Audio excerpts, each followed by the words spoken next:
Ladies and gentlemen, we are back with another Madden 20 video, joined by our special guest today, Carrot. Say hi, Carrot.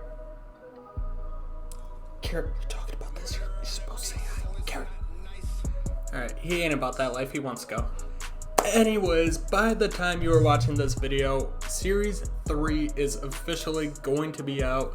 And with Series 3, when you reach level 70, you get a bunch of cool shit, but also you get a 91 to 92 overall power-up pass.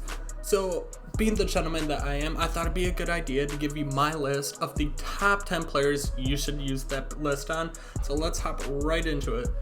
Starting off at number 10, we have 91 overall Team of the Week, Patrick Peterson, and everyone has said this card's insane. He's really good. Only thing is, he does not meet that zone threshold of 90. You gotta do a couple stuff. I mean, power him up, get locked down to tier 30, then he will, but I mean, that's just kind of a lot. I use 2 different chems on my defense, so he won't get that for me. Plus, there's just so many good quarterbacks. Like, I have NAT Denzel Ward, NAT Jalen Ramsey, Darius Slay's NAT because I used my 89 to 90 power up pass on him. But there's just a lot of good quarterbacks already out there, so I really don't need him, even though there is a quarterback that I have ranked really high. But moving on to number 9, we have 91 overall Bo Jackson, and this card does a little bit of everything. He's got the speed. I mean, obviously you're gonna have to power all these cards up because, I mean, that's just how the power pass works, being the power up. And with my sprinter, he'll have 92 speed. He's got 91 trucking, 89 break tackle, 87 elusiveness. He does a little bit of everything, and he just falls over every single time. Saquon does look really good, but I don't think you can go wrong with either one. That's why I have Bo Jackson down. It's just because, once again, there are a lot of really good running backs. I don't believe Saquon's that much better, if at all. But it's whatever your opinion is. Both these cards are absolute freaking monsters. So this one may surprise a lot of people. At number 8, I have Christian Okoye, fullback. And that's because, I mean, first off, you put him at running back, he's just as good. He can get to 90 speed. The blocking's insane. The trucking, just, this card's very good. If you get him, you're gonna put him at running back generally. I wouldn't use it if you're just gonna use him as a fullback. But 84 run block, 93 trucking, 92 ball carry version, 90 stiff arm. This card just is an absolute, he's just a monster. He's gonna truck over everybody. Plus, with these cards, you want to go somebody that's, I mean, expensive. You don't want to use a power up pass on somebody cheap, and he goes for over 500k, and it's gonna be something you use a while, because if anything, you can just put him at fullback. But for right now, I put him at number 8 just because he makes for a really good freaking running back. Next 2 cards I'm going to show you are really interchangeable. You can switch them around. It really depends on what your scheme is.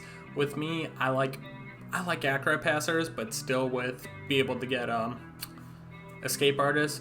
But Michael Vick comes in at number 7. This card's really good. I mean, obviously it's Michael Vick. Everybody knows how he plays. He's fast and he's got a cannon of arm, but his accuracy stats are a little low. I mean, obviously it fits the mold this year too, but this card is really good. Second fastest quarterback in the game right now, I believe, besides Lamar Jackson, but he's got the 92 throw power.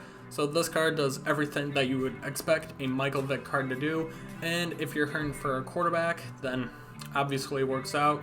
With this, you obviously want to use it on somebody you could use for a long time, or that you could see an upgrade. Michael Vick could probably get an upgrade around Christmas, I'd say.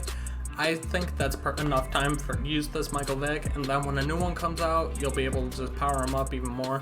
So Michael Vick's another good choice. The quarterback that I have on my team, and I really like this card, is this 92 overall Andrew Luck, just because he gets escape artist, he meets all the throwing thresholds, he's got a very good arm, good deep accuracy. Like, this card just does a little bit of everything. The speed is enough.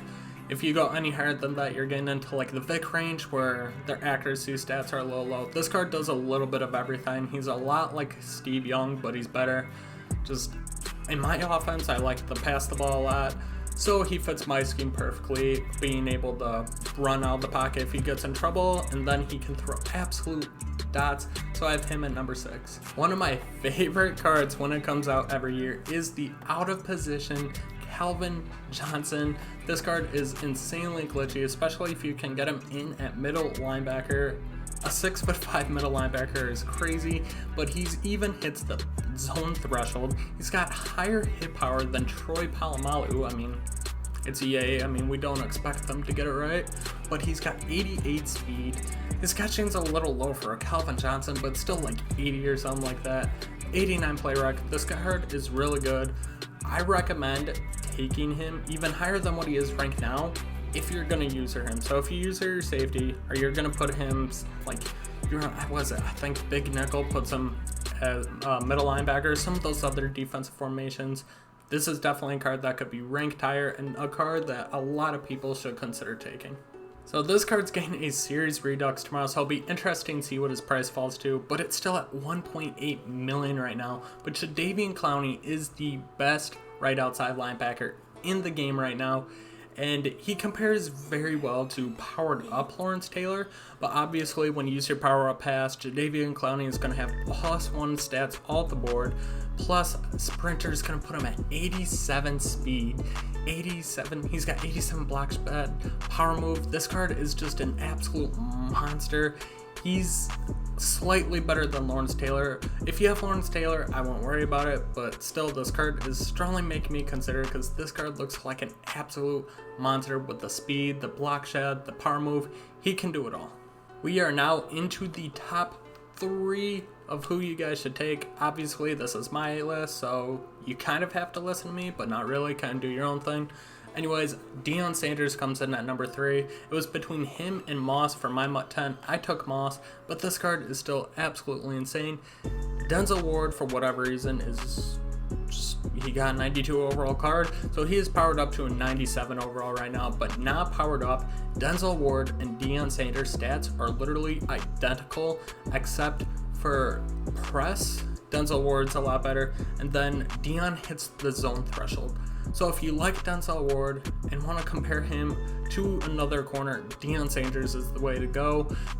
Deion will get that zone threshold, plus have basically the same stats that Denzel Ward does, except for press.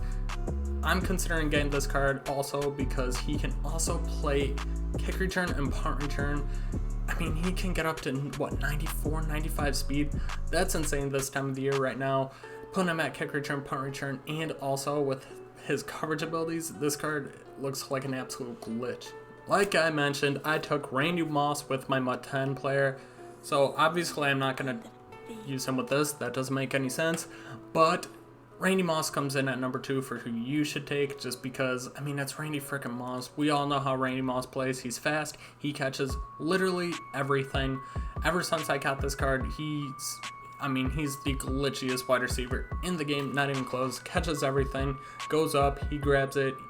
Anyone presses him, it's an automatic touchdown if you streak. Randy Moss is a glitch, and if you don't have him yet, then, I mean, you need to pick him up. Moving on to the number 1 player, and as of right now, who I am considering taking, but this could change between I get 10 levels, because that's going to take me a while. Aaron Donald. There's only 159 of them right now, so I feel like a lot of people are going to use their power up pass. This card's 2 mil. Obviously compare him to Sue's powered up, but Aaron Donald's going to be able to get on my team anyways to 80 speed. He's got the strength, the excel, good tackle, play rec. It's the block shed, the power move, and the finesse move thresholds. Plus, what I want to do is I have 2 enforcers on my team, and then put one of the superstar abilities on a defensive lineman, which is what I'm going to do with Aaron Donald. Give him like power specialist or whatever it is, so he gets insane power moves and just he'll get to the quarterback so quick. Aaron Donald's 89 overall card is an absolute beast. This card looks better than Reggie White, and Reggie White's been an absolute goon for me on the left side. So Aaron Donald is who I am going to take right now. His power up's probably going to be expensive as hell, but as of right now, that is who I'm going to take. Anyways guys, that is all I have for you. That is my top 10. Leave me in the comment section who you guys think Like if you have any changes to it, if I fricked something up, just let me know in the comment section of who you're going to take with your 91 to 92 overall power pass. Make sure you like this video, subscribe to me if you're new. Carrot says bye, and I'm out. Peace.